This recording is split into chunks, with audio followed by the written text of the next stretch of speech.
Hey everybody, welcome back to Patriot to the Core podcast. I'm Thad Forrester, and thank you for listening to episode number 68 with Nic McKinley. Before we get with him, I would ask a favor of you if you would go to Apple Podcasts /iTunes and leave a review.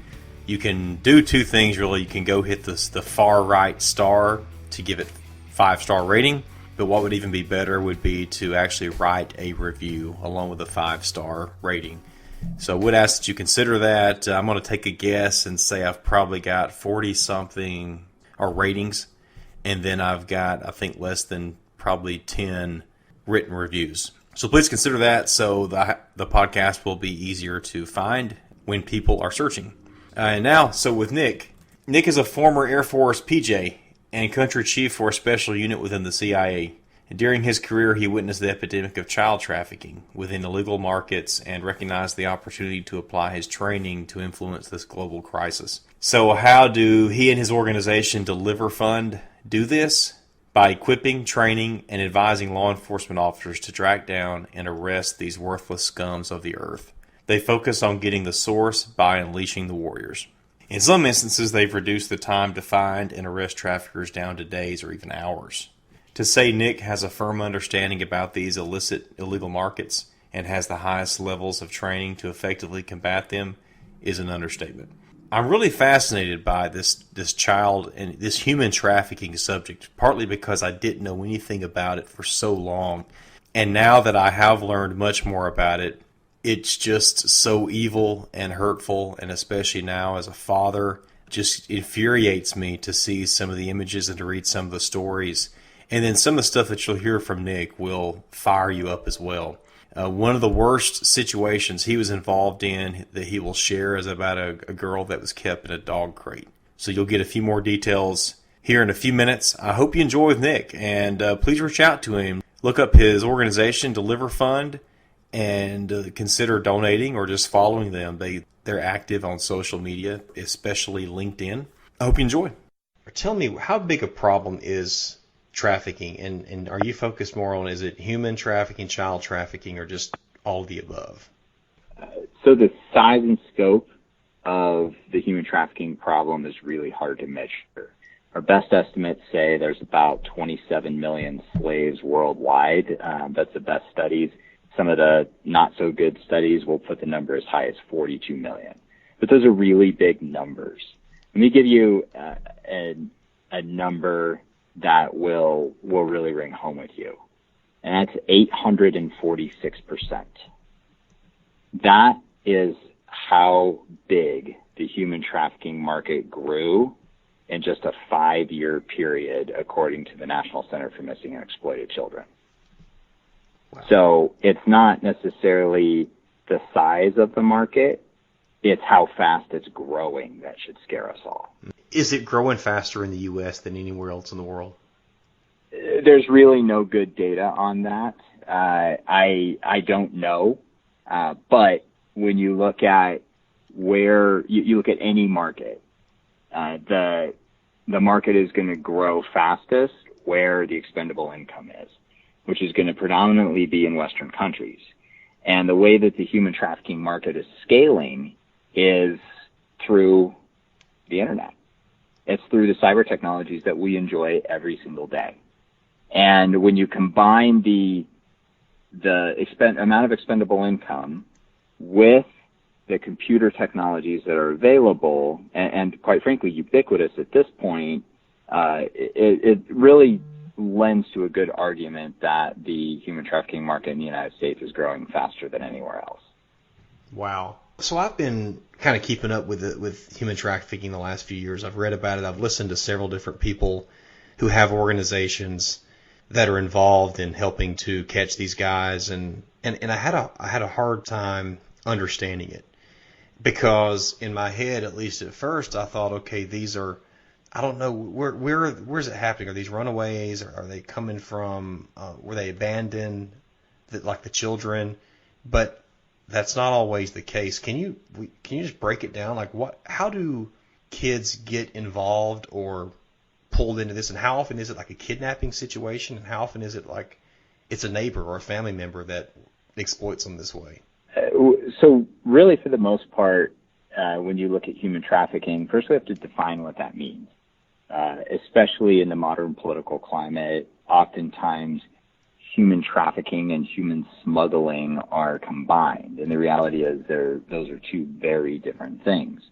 Smuggled people are very vulnerable to human trafficking because they exist outside the legal system and don't feel like they have the same level of protection. But ultimately, it's two very, very different things. So human trafficking legally is somebody being forced to perform some type of commercial service for the benefit of somebody else, and that person is being controlled through fraud, force, or coercion. And so if you have an economic benefit and you have fraud, force, or coercion, you have human trafficking.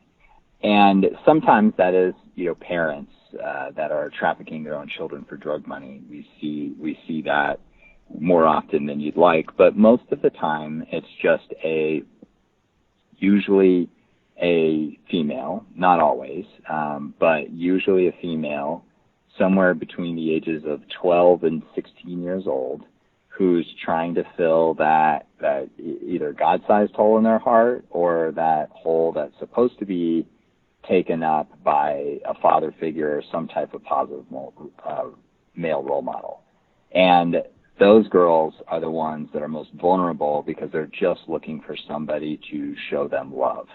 And in comes a human trafficker or a scout for a human trafficker who manipulates that individual and then holds them against their will. So really, almost all human trafficking, by the time the person is actually being trafficked, is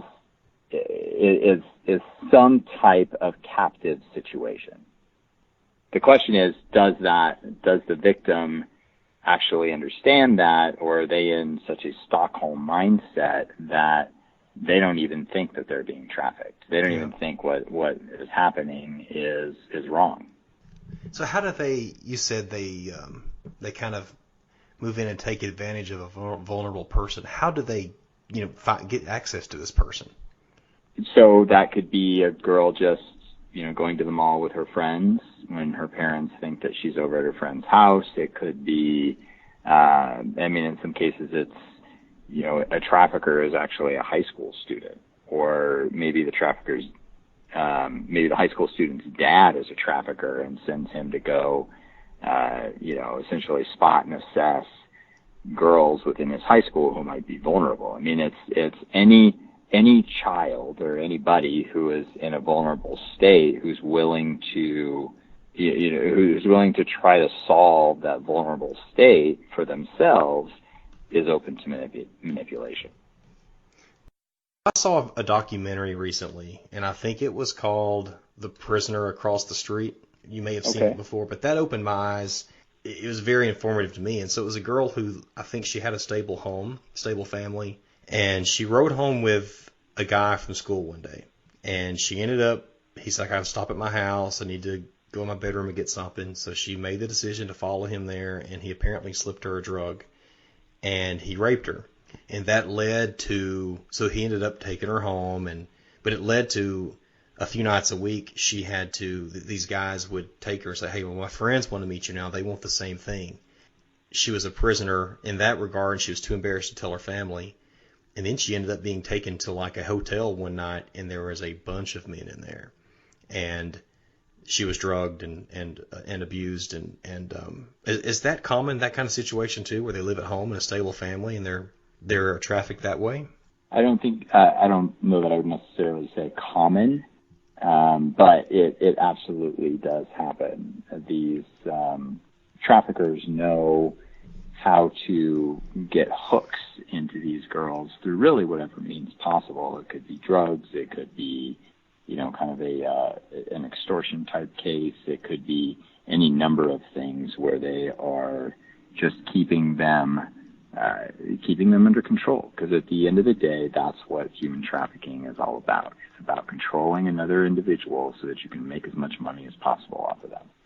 What are some of the most horrific, can you talk about, I don't know if anything stands out, like the worst situations that you've been involved in? The worst one that I was personally involved in, and keep in mind too, I'm the CEO of a very, very rapidly growing organization, so I don't get to be involved in the operations as much as I'd like to be anymore. But one of the ones I was involved in was a trafficker was keeping girls in dog crates and force feeding them cocaine to keep them awake and not really letting them eat. And I distinctly remember when we had done the cyber intelligence collection on the case, finding multiple victims of this trafficker. And I distinctly remember the image of one of the girls who, in the advertisement for her online, she's laying on a bed, completely naked, skin and bones. I mean, she looked like an Auschwitz prisoner, and she was very clearly unconscious. And that is the photo that trafficker put online, and he managed to sell her to some sicko who thought that looked appealing.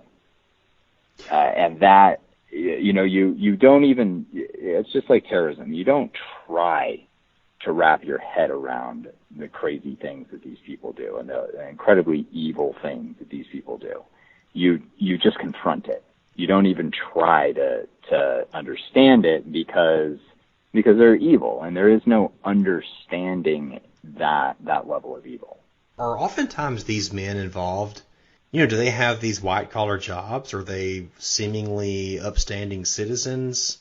Are they husbands, fathers, or what? Many times they are. From the customer side, they almost always are people that you know and wouldn't expect. There is somebody listening to this podcast right now who is a customer, and many of them will tell themselves, I'm a customer of prostitution. It's the oldest thing in the world, or the oldest profession in the world. There's, woman's just trying to make some money for herself, and I'm actually helping her out. And it's a complete and total lie. Those are men lying to themselves to just try to make themselves feel better about the fact that they are engaging in funneling money into the human trafficking market. And that's not even up for debate. That is just a cold, hard fact. So when on the customer side, that's ultimately what drives the market, right? It's not the best way, I don't believe, and I think the data backs me up on this. It's not the best way to fight human trafficking, but it definitely is what drives the market, because these traffickers, i.e. the retailers of the product, are the ones that are doing this to try to make money. And the traffickers themselves are kind of the same demographic. I mean, there was a case in Houston, Texas, where it was a United Airlines pilot that was the human trafficker. It's just so hard. This has been such a whole new world to me, and I'm so far removed from it, compared to you, but just what I've read about it and heard about in the last few years, but it just blows my mind. Will you just tell us what you and DeliverFund are doing to help combat this evil? Sure. So DeliverFund, we're a nonprofit private intelligence organization, and we exist on private donations. And we take those private donations and we equip, train, and advise law enforcement and regulators on the human trafficking problem. Because you can't, if you're a private civilian like we are at DeliverFund, you can't go rescue girls out of hotel rooms. That's either felony kidnapping, or you're acting outside the law in some way. The only people who can rescue girls are law enforcement officers. And so that's who we support through our equip, train, and advise model. And we give them technologies free of charge on our dime. We currently have one of the largest databases of human trafficking advertisements in existence, or commercial sex advertisements, of which a percentage is human trafficking. We have a couple of the data sets that we have are the largest ones in existence, and then through some of our commercial partners, they've developed programs that will crawl through that data and help us find the signal through the noise. So the technology brings the human trafficking victim front and center, And then we train law enforcement officers in the same thing I did really at the CIA, which was, full spectrum intelligence operations. And we train them to take an intelligence-centric approach to the human trafficking problem as opposed to an investigative approach. And there's a large overlap between those two, but ultimately the methodologies are a little bit different. And you need an intelligence-driven approach with the cyber proliferation of the human trafficking market. So we have created the technologies. We give the technologies to law enforcement officers for free. We then train them how to use those technologies for free. And then we train them on the kinetic side of how to figure out from all the cyber information, where is the human trafficker right now? And then how do you go in a very small team and arrest that human trafficker and free the victim? Are they often arrested at home? Are they often with the victim when they're arrested, or it just vary from case to oftentimes case? Oftentimes they're with the victim, but it really varies. I mean, we see everything from traffickers are in completely different states, and they have the victim's child, and that's what they're using to control the victim, to the trafficker is in the parking lot, to sometimes, the person who's getting the ultimate economic benefit might even be in a completely different country. So I want to go to your background, but first of all, though, Nic, what else do you want what do you want to say about the human trafficking or DeliverFund itself? Yeah, just that the human trafficking problem is very real. It's not a myth. If you have really the only thing that is required for somebody to be a potential victim is to be a human being. And then you start looking at the younger and the more vulnerable they are, the higher the probability. And this is a problem that our country needs to take very seriously, and a problem that we need to start putting resources behind and fighting. And, we always think of human trafficking as this overseas problem, and it is a problem overseas. But if we're going to fight the problem overseas, the best way to do that is to fight it in America, because dollar for dollar, the biggest human trafficking market on the planet is the United States of America. And fighting human trafficking overseas, while important, does nothing to protect our own children. And, I have a young son, I have a young daughter, and I feel it's my duty as a father to protect them and from this scourge that is just proliferating throughout our country. And the way I'm doing that is by confronting the evil head on, and that's what we do at DeliverFund. You mentioned earlier about the importance of a father or a father figure. Will you elaborate on that? Sure. When you have any child, but predominantly girls who don't have a positive male role model in their life, they have nothing to compare. They have nothing to compare other men to. And so if some girl grows up seeing, somebody, just grows up completely without a father, and then some trafficker comes along and starts treating her poorly. To her, she doesn't know any different. And then also, there's the unconditional love piece. I mean, ultimately, that's what these traffickers are preying on, are girls and boys who are just looking for acceptance and love. And they give them that acceptance and love, obviously with an ulterior motive and not in its true form, but they don't, the trafficking victim doesn't know that. And that is what that's what the trafficker is exploiting. DeliverFund now, are you based in Dallas? We are. We're based in Dallas, Texas, in the IBC building, which used to be Backpage.com's old headquarters. And for people who don't know what Backpage.com is, it's it was a seedy underbelly of a website that masqueraded as as kind of a Craigslist type forum, but ultimately it was the largest advertiser of commercial sex and human trafficking victims in the world. I love that story. That is so awesome. They were seized. Yeah, their website was seized. by the Department of Justice, and all of the senior executives and staff were arrested and charged with human trafficking and money laundering and any number of different things. And they pretty much all pleaded guilty except for the 2 owners, and those owners are currently awaiting trial. But they will lose miserably because all the other, as I understand it, all the other plea deals meant that the senior executives have to testify against the owners. So it's just a matter of time before they go to jail. Wow. Well, you're doing awesome work. And you said you're growing rapidly. What kind of people are you looking for to work for DeliverFund? What kind of skills do they need? People who are first and foremost passionate about this mission. We're not looking for people who are just looking for a mission. They need to be looking for this mission and be passionate about it. And we can tell within about 30 seconds into an interview conversation whether or not they're passionate about this issue or they even know anything about it. You know, too many people these days watch the movie Taken and they think that that is human trafficking. And while that is a wildly entertaining movie, it has absolutely nothing to do with the real world of human trafficking.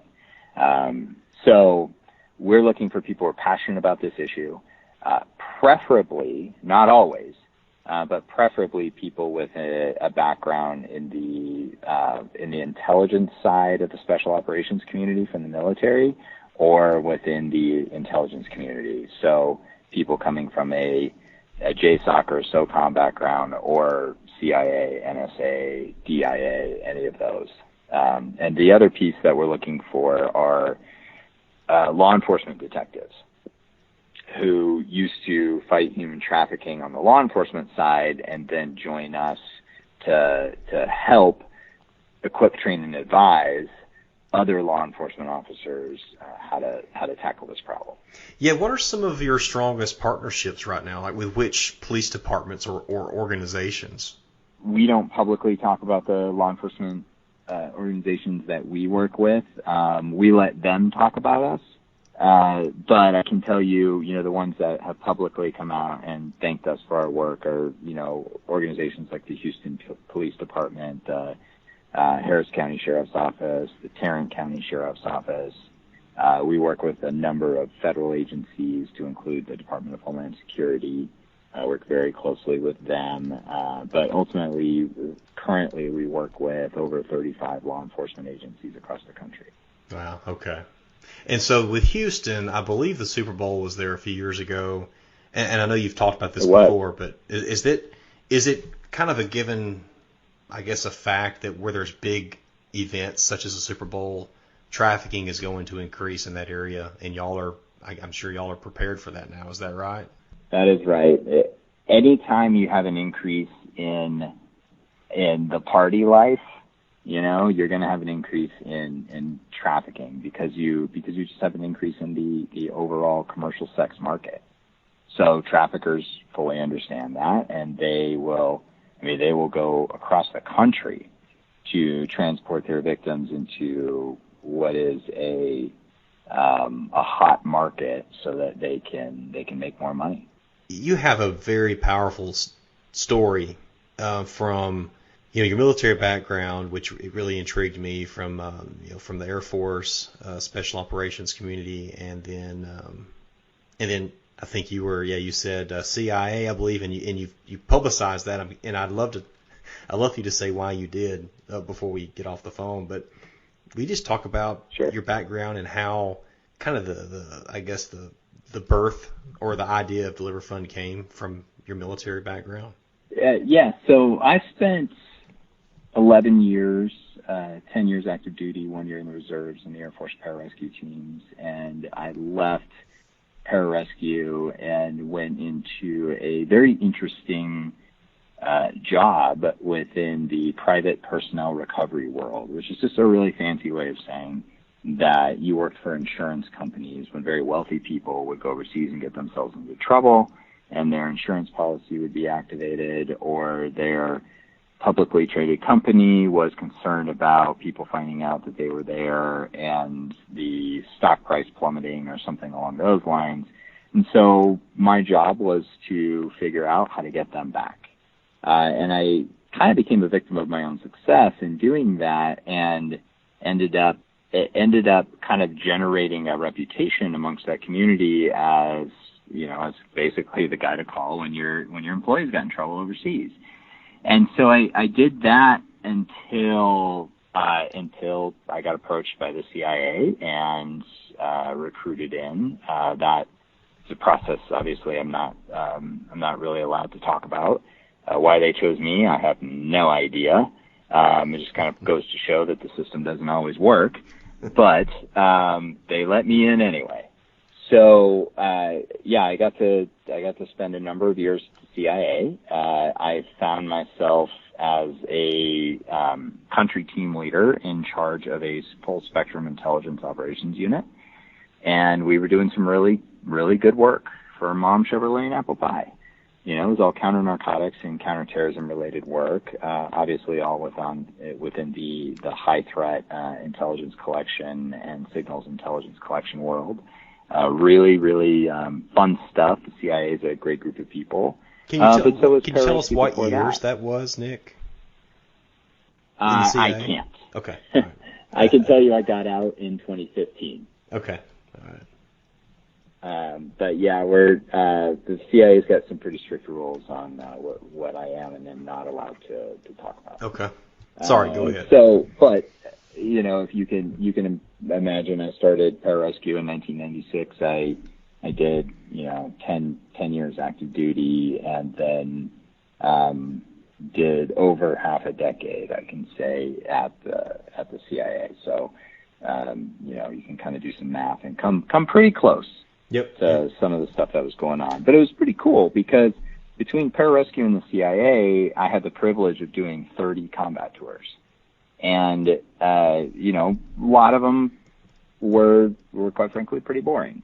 A lot of operations going on, most of them going on without any complication. And so, when things go well, there isn't really great stories to tell. But there was actually two specific things that happened that when I was overseas, working for the most powerful intelligence organization the world has ever seen, most well-resourced government the world has ever seen, and these were human trafficking related issues. And when we had collected this intel, we kind of started looking like where do we put the intel? We know that there's somebody blowing up children to test bombs on the AFPAC border. Who do we give this to? Who's going to care? And that was really the frustration, was we couldn't find anybody to give it to. And that really made me start digging through the system that is the U.S. government. One of the cool things about being at the CIA is you have the highest security clearance you can get. And lots of time getting hooked up to a polygraph, having to answer questions. And so when you have that level of clearance, there's nothing that's off limits to you. None of the computer systems are off limits to you. And you can kind of reach down into anything else you need, into DOJ systems or, DOD systems. And I could never find, and I was working with this JSOC collector at the time, Joint Special Operations Command collector, and neither of us could find where we would put this intel, what was smoking gun intel, on a human trafficking problem. And that made me just really, really start digging, especially when I got back home to headquarters and started setting up meetings with people and asking around to figure out who had the ball on this issue. And what I ultimately found after a couple of years of really figuring that out my hobby was that nobody had it. And so that made me finally pull the trigger on this idea of this NGO that I'd been cooking up for about 7 years. Because I'd been in been all the most hostile areas. And when it came to the human trafficking issue, you would see it constantly. Once I had studied it enough to really understand what it is, I would see it constantly. So, you have NGOs that are fighting human trafficking overseas, but I'll tell you where they're not. They're not in Libya. They're not in those incredibly dangerous places where we were. Mm-hmm. And that made me start thinking, well, wait a minute, if I can do if I can do these operations in a place like Libya, as an example, then why can't I do them in the United States of America, where I can use law enforcement officers as the kinetic end, and they are, culturally we're aligned, ethically and morally we're aligned, we understand each other's language, those are all bonuses I didn't have overseas. So that's what made me really pull the trigger on starting DeliverFund. I mean, that was a huge leap, right? Because we don't have time to go. I don't guess we have time, but I mean, what you went through when you came home from, I don't know if it was maybe your next to last deployment and with your family, and you went through some crap, and wow, some faith that you exercised was unbelievable. Yeah, I came home from, it was actually a couple of years before I left, but I came home from Afghanistan to find my accounts cleaned out and my house cleaned out and divorce papers in my inbox, and my then wife, now ex-wife, saying that I was using CIA satellites to follow her around. Like some really, really crazy stuff. But what was really disheartening was the fact that she had really a dirtbag attorney who was willing to carry the water on that story. So I got the privilege of having the first divorce case in the state of New Mexico to be sealed on national security grounds. Wow. So going through that while working at the agency, and it's not a lot in the moment because, especially coming from a pararescue background, you're trained so well to just compartmentalize different things and to put the mission at the moment first, that you can get around all of that. But once I was off the deployment cycle and I was back home in either a training cycle or an off cycle, I would be, this is what I spent my time dealing with. And at the same time, I was conceptualizing, building out this concept for DeliverFund. And I think at a certain point, it probably started, where I really started kind of putting together the business plan of it to kind of keep my mind occupied from all the other stuff that was going on, which was in the court system that I can't control. And I'm not a guy who likes to be in situations that I don't feel like I can have an effect. If you're in these different selection processes for the special operations world or for the CIA, you can always shoot faster, run faster, push the ground harder, study more. I mean, there's always something you can do to affect the outcome. And then same thing in operations. You can always, plan better for the most part, and just fall back, train harder so that during the operation you just fall back on that training. But in this circumstance, this is the first time I'd ever been involved with the court system. No idea how to navigate that. I've got this attorney. The first attorney I had was absolutely horrible because what do I know about selecting an attorney? And it was amazing to me how when all of a sudden these things started happening to me, that people, you find out real quick who you can rely on and who you can't. And my family was absolutely behind me in ways I didn't even know were possible. But these other people who were claiming to be my friends weren't answering my calls and were nowhere to be found. And so you learn real fast what true friendship and family really means and what it's there for. But I'm putting all this together just to kind of keep my mind busy. Well, the next thing you know, a year or so goes by, and I've got this business plan, which was pretty good. And then it just dawned on me that, wait a minute, I can actually do this. This is something that needs to be done. And it's no longer just this fuzzy concept. It's now clear and sharp logic that has been peer reviewed and is on paper. This is something I can do. And that was really a fork in the road. Because am I gonna stay in what is a really cool job? I mean, the CIA is a bureaucracy that has its problems like any government bureaucracy, but it's full of really patriotic, very, very smart men and women who are trying really hard to do what is best for the security of our country. And hopefully people have noticed we haven't had a lot of planes crashing into buildings since September 11th. We haven't had a lot of bombs going off in the United States since September 11th. And it's not for lack of the terrorists trying. It's for the success of the intelligence and military units that are out there fighting this on a daily basis on their soil. So, working at the agency is a cool place to work. And as far as government jobs go, it's very well paying.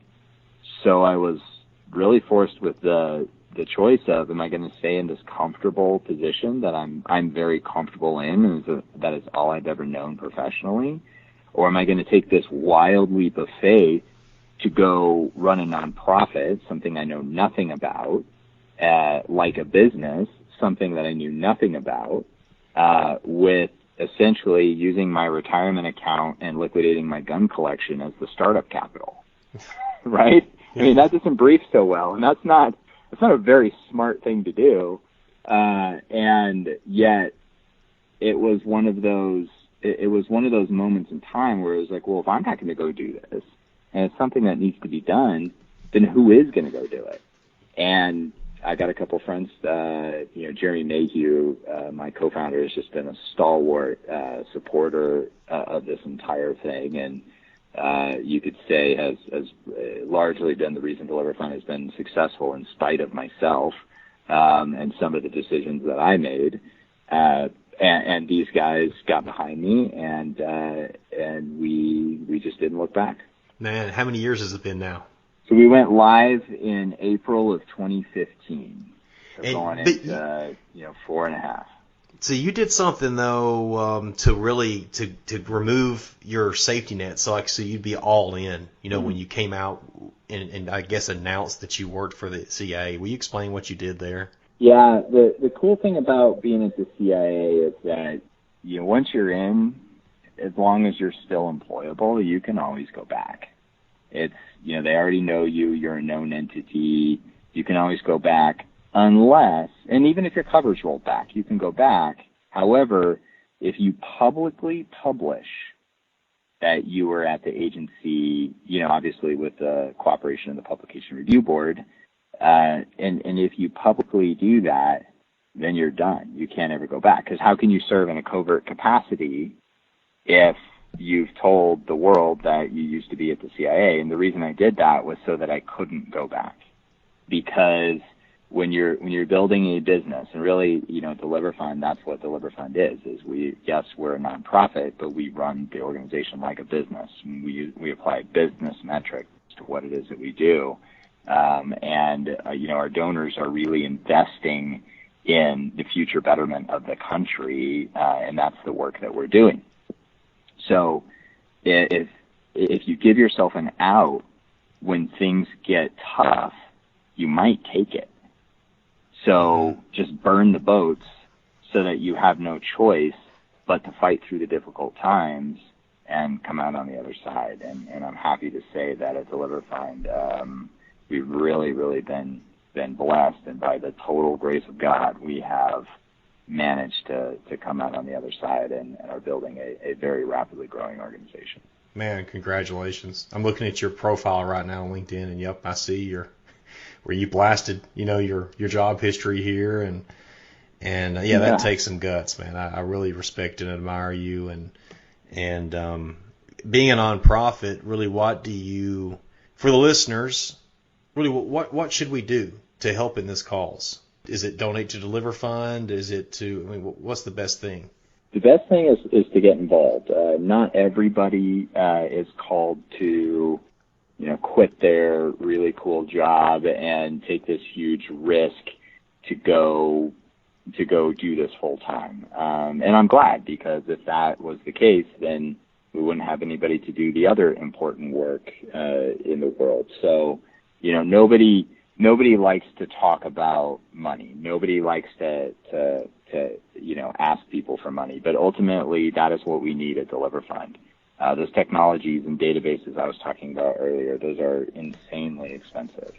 And the people that we're hiring, the veterans and the former intelligence people that we're hiring to do this. These are the people that you want on the front line of human trafficking, taking the fight to the trafficker, especially if it was your child. And so that's ultimately what we need, is we need people to financially partner with us and help us make this capability as large as possible. And we've done a lot of modeling around our model and the economics of it, and we found that when we reach our target levels of funding, we will be able to have an 80% reduction in the human trafficking market in the United States within 5 years. So think about that. That's huge. What company exists to decrease the size of its market? And that's our whole goal. It's about scaling the capability so that human traffickers just can't make money selling people.